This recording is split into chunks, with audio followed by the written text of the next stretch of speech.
Hey guys, today I'm going to share with you how to make a big batch of tamales. So if you're ready, let's get started. Alrighty guys, so here I already have all of my ingredients. As always, they will be listed in the description box. So with that being said, let's begin cooking.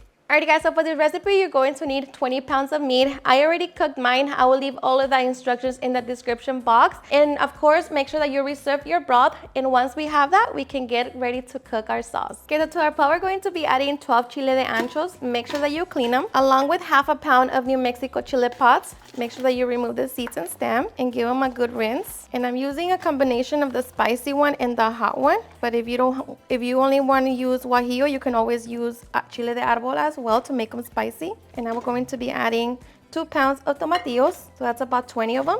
We're going to cover them with water, set it on high heat, and bring them to a boil. Okay, and as soon as our chiles and tomatillos come to a boil, we're going to turn them off and get ready to blend them. And we're going to be doing this step in batches.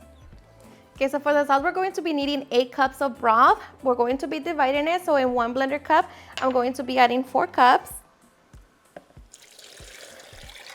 I'm going to add 1 tablespoon of cumin seeds, 12 garlic cloves, and salt. And now we're just going to be blending until smooth. Okay, so once we blend the first batch, we're going to blend the rest of our chiles and tomatillos with 4 cups of broth. Okay, so just blend until smooth. Okay, and once we have our chile sauce, now we're going to take it back to the stove.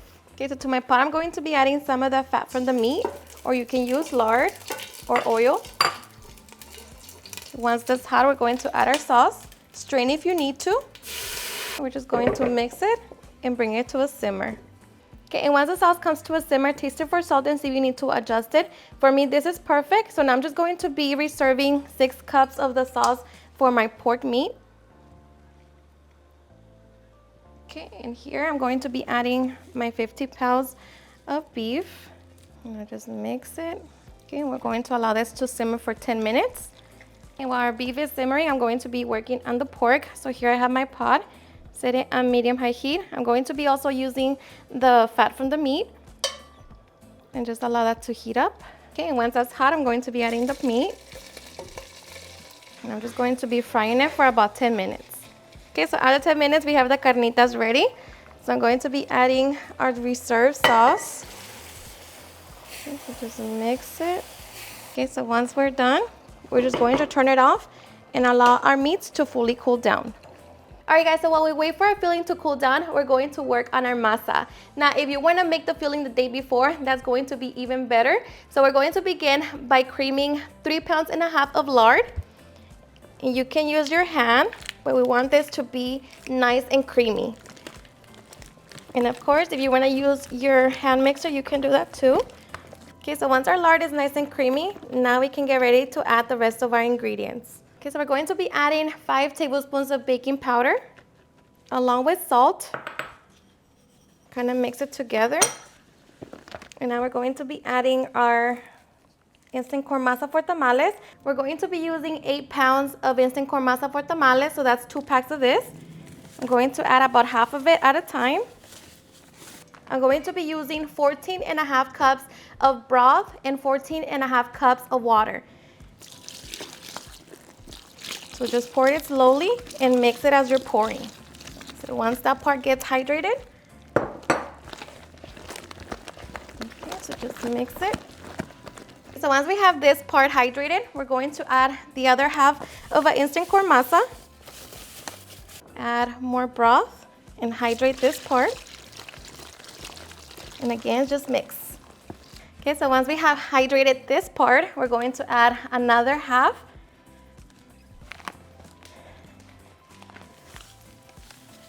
The rest of our broth. And just continue mixing. Make sure you scrape the edges of the bowl. Okay, so once that's all hydrated, we do the last batch.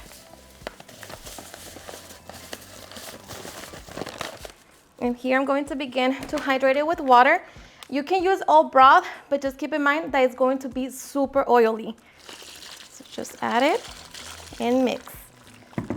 Alrighty guys, so I ended up just using 12 cups and a half of water. I've been mixing for 30 minutes from the beginning to now. Of course, you know, when you're doing this by hand, you have to make sure that the masa gets fully mixed all over it. But now we are going to test it to see if it passes the float test. So regardless of which piece of dough that you grab, it should float. Okay, and just like that, our masa is ready. So now we're just going to cover it with a damp kitchen towel. Allow it to rest for 20 minutes. Meanwhile, we continue waiting for our filling to cool down. All right guys, and after 20 minutes, we can get ready for the fun part. So now we're just going to, of course, you know the corn husk, I've been soaking them overnight so they're nice and soft. So now we're just going to grab them, feel for the soft side. One of them feels like sandpaper, the other one is nice and soft. So that's where we're going to be spreading our masa. So grab it, and it should spread like butter. And of course, depending on how thick you want your masa, then it depends on how much masa you're going to spread. But you just spread it.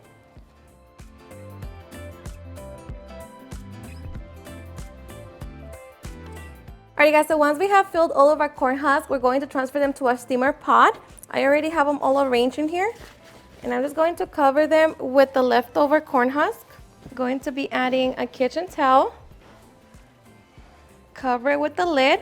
And we're going to be steaming for 1 hour on medium heat. Okay guys, and after an hour and 30 minutes, our tamales should be done. So of course, just be very careful.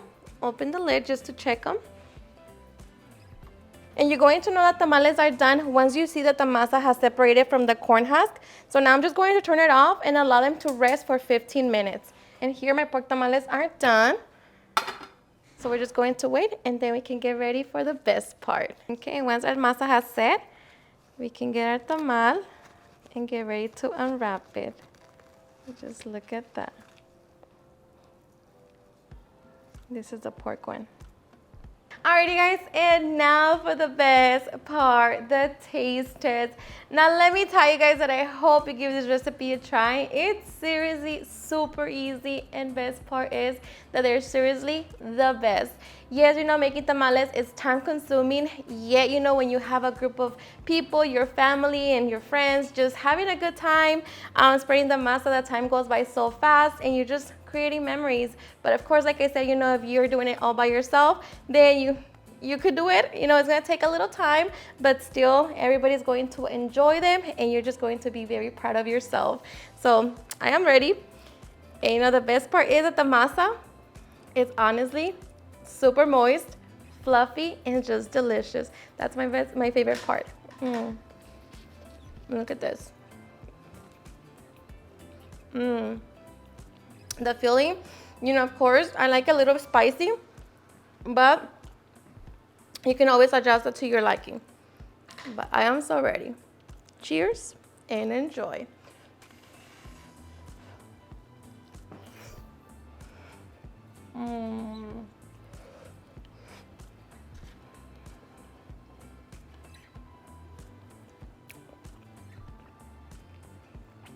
Seriously, the best.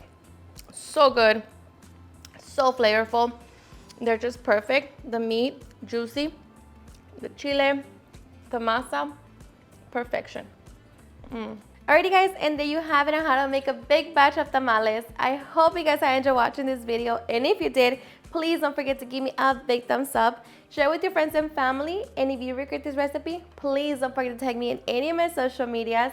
And if you're new to my channel, please hit that subscribe button so you guys can be part of our family. Thank you so much for watching, and I'll see you guys on my next video. And bye.